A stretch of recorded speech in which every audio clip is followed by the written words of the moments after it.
being part of the Hispanic community or the Latin community here in Cincinnati, it's very important for me to be part of this program because I think little by little we are open doors for the people who are behind us or that came behind us.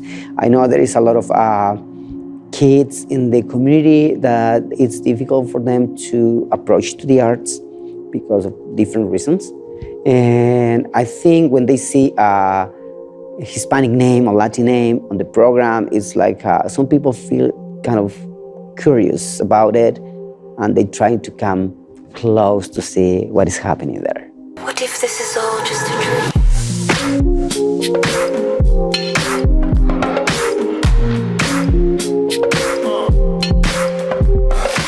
My name is Gabriel Martinez Rubio. I am a Mexican living in Cincinnati about 6 years ago, and 7 years. And my piece this year, it was called Pato y Muerte. That means dog and death. It has a name in Spanish because what I do is try to link a connection between the arts and Hispanic or Latin community here in Cincinnati. To have this grant for me from Black and Brown Artists Program, this year it was called Truth and Healing. It's such an honor, and I think it's very important for me, and also, I don't know for the Hispanic community what they think about, but I think it's important to be present, have like a Hispanic present in this wonderful showcase, especially my field is dance, so I did a dance theater piece that makes a dance and theater. It was a story. So for me, it's very important, and I think I feel very, very lucky to have it. It's hard to all the process, create a specific project for this grant, and then you have to wait and see if you got it or not. And then it's just very, very nice opportunity for me to show my work. And is kind of like beyond that, I just make me feel part of the community here in Cincinnati, especially the artist community. So I think it's just very important and very, I feel like very lucky, I guess, yeah.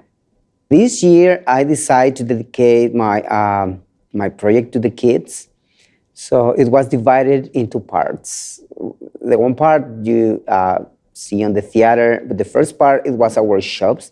I did our workshops for kids for 8 weeks. And I called that project Dance and Express Yourself. And I did it in both language, in English and Spanish. So it was like Baila y Exprésate. That means that the kids, they made some exercises that can reinforce their self-confidence, and they discovered different kind of movement through the corporal expression and dance kind of mixed together. So it was very nice. I got 40 kids signed up for this workshop. So of course they went back and forth. Sometimes I have the 40 on the dance room. Sometimes you have 8, sometimes different ones. And it was very nice. The kids like it and their parents like it too. So that's very important. And the second part of the project, it was this piece. It was called Pato y Muerte. It's a story based on a book that is named Dog Dead and the Tulip with a German author. And I made this kind of twist to the Mexican tradition, the Day of the Dead. And the story is about friendship, loyalty, the seasons of the year, that means the cycle, and also is the cycle of the life. In this story, people can feel kind of like connected with, first of all, to appreciate that the people they love are the people that would they share the friendship.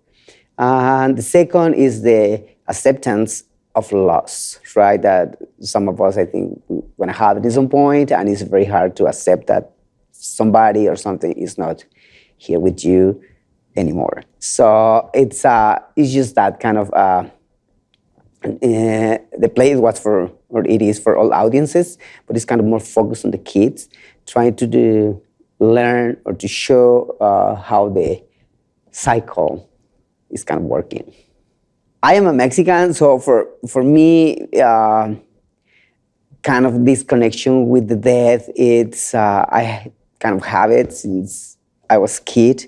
It's all this celebration that we have to honor the loved ones that they're not here anymore is part of my culture. Because of that, we have a lot of stories like that. Some of those stories are from the Mexican culture and the Mexican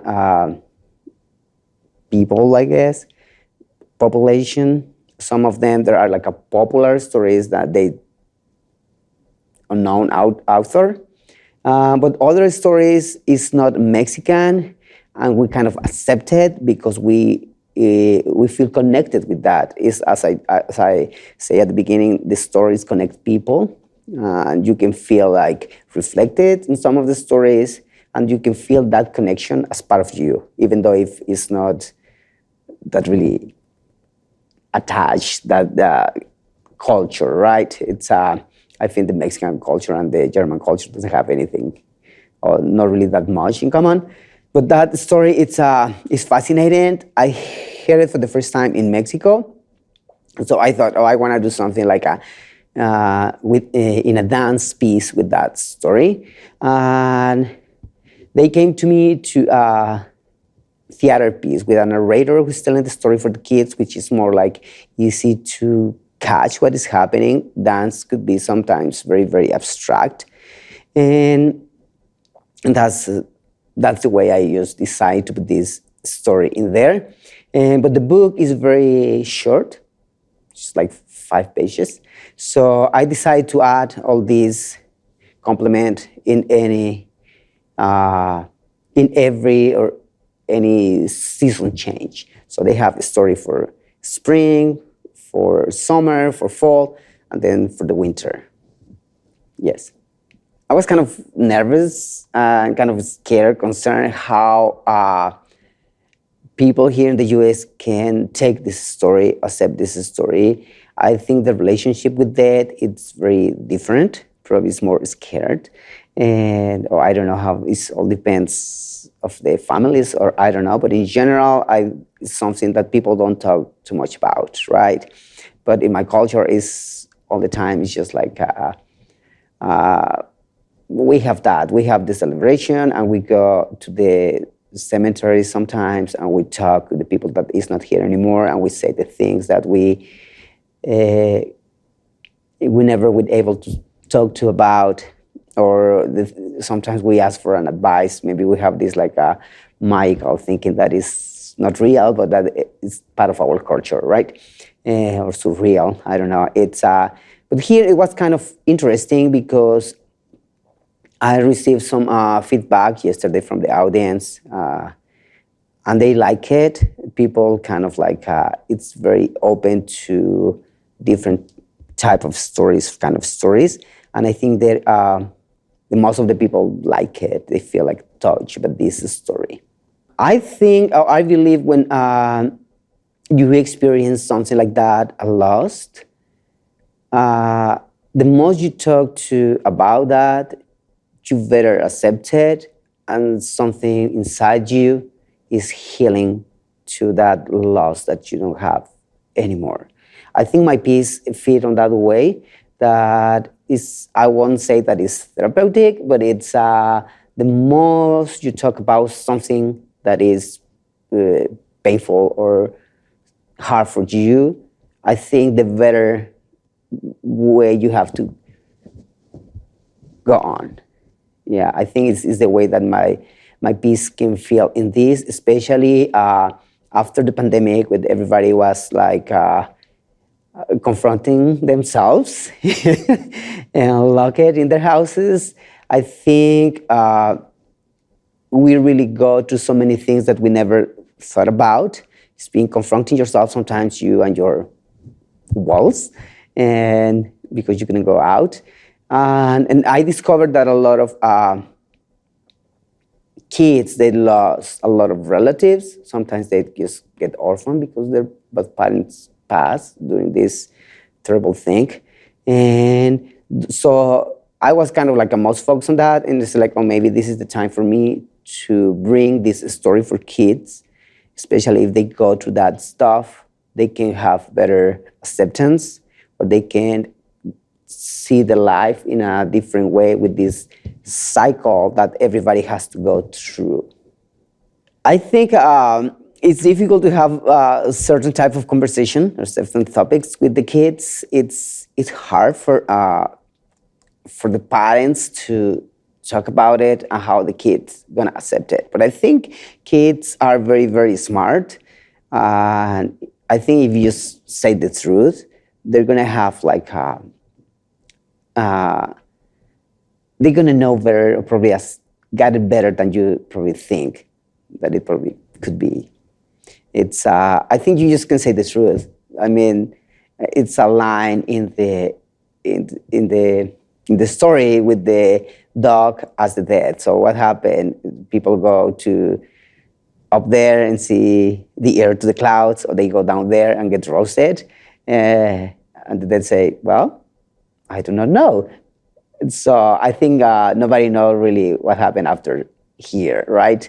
And maybe that's the answer. I don't know. I think all depends of your education, or your if you practice any religion or something, you have different perspective or different answer for that question. I think the creative process is one of my favorite things. It's very. I always think a lot of possibilities. Oh, I can do this, I can do this, I can do this, I can do this. And probably of all these thousands of possibilities, I just have to reduce, and just have 3 possibilities all the time. This year, I didn't have, for instance, original music. I've been having that before with the other grants. I hire a musician and ask for specific music for my pieces. But this year, I decided, for instance, to use popular Latin music. So it's music that Latin people know very well. So the first part, it was like a different version of bossa nova, and the second part, it's something that we have in Mexico with the piano. It's called canto cardenche, with these songs for the very to healing and to bring all the sadness out. But they have this specific version in a piano, which is very nice and mellow. Then we have another piece that is like a cumbia. It's called Calaverita, with that mean little skull. And the last part is a music for, I think this musician is from Holland. And the creative process starts always for me writing. I don't have my own space, so I have to rent space. When I go to that space, I have to have everything written down, and very, very specific things that I have to work on. And this is the first part, just writing down whatever I need to know. I always have my own script for the dance piece, what it means, that cycle or emotions or tempos that I need to work with. And then I find the dancers or the actors that they need to be on this piece. So that means I got the grant in November, and I have to have done all that by the beginning of January. All right, so I have all this. After that, I do like a movement research by myself, exploring with the emotions and exploring with the tempos that I need to use. I really like to put a lot of stuff like emotional things, like feelings on my pieces. So I have like a methodology for that I've been just studying and working on, and how the emotions connect to the rhythms. And this that I work for this for my pieces, connecting the emotions to the music or to the rhythms, even though if it's not music on it. And then I have my first interview with the artist. So I talk to them about the project, and then we have another meeting, and then we read the play together or read the script together. And then we made an agreement if they like it or if they don't like it, because for me it's very important that the people collaborate with me. They like the project more than other things. If they like the project, we want to have like a very good match, and it's going to be something nice to work on. And then we go to the dance room, all right? So we have that. So I normally coach my people for whatever want to work with. I mean, I'm the director also of the piece, the choreographer, and the dancer. I mean, I'm the creative part of this. So we have a lot of like improvisation exercises first, just directing to the performers where I need to go. So sometimes it's hard because we explore sometimes feelings. All depends how deep I can go. All depends of the play. And for this play, we made a lot of exercises like connections, especially if we have like one people what is talking is the actor and the other two dancing. They have to have this complicity and this relationship, even though if the actor is like 12 feet away, they need to catch his movement and his words. He needs to do the same with the dancers, even though they're all over there and he's looking to other side of the stage. We have to be connected all the time. So I do a specific thing for that, and then we start creating the piece. I'm directing all the time, and then I do the choreographies, then I teach them. And yes, and then it's just like, it's hard sometimes because since I'm in the piece, it's hard for me to be out and watch. So it's just like a lot of that. It's just like I record all the rehearsals, and then I just check it over in my house, and then I want to change this, I want to add this, I want to change that, and blah, blah, blah. And this piece is also with all the art. It's made with paper mache. That means it's, for me, it's all these, in my culture, we have a lot of the crafty stuff with paper mache. So that's what I decide to do, all the art with paper mache. And so I work on that too. I mean, it's just like, I work also on the concept. Well, I think the more challenging for me, it's to invite people to watch my rehearsals and see them react first to come to the stage. I always invite people to see my work before I finished. And I like to see their reaction, and I always looking for a feedback if they kind of like how they get what I'm trying to express.